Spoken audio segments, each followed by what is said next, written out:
Welcome to Samba Samba. Enjoy the video. In this video, I will explain how to connect 3 cells in series. This fundamental technique is crucial for increasing the total voltage of your power source.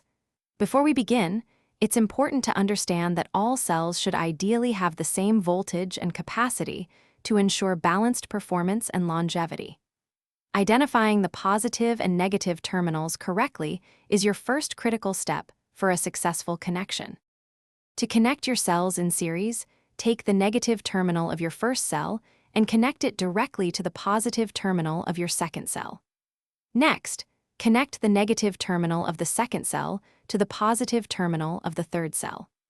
The remaining positive terminal of the first cell and the negative terminal of the third cell will then serve as your combined output terminals for the entire series. When cells are connected in series, their individual voltages add up to create a higher total output voltage.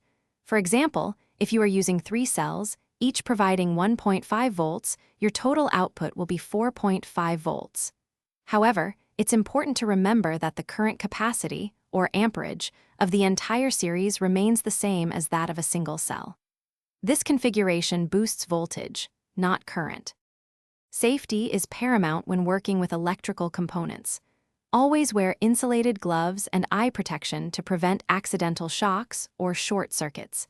Before connecting any load, meticulously double-check all your connections to ensure correct polarity.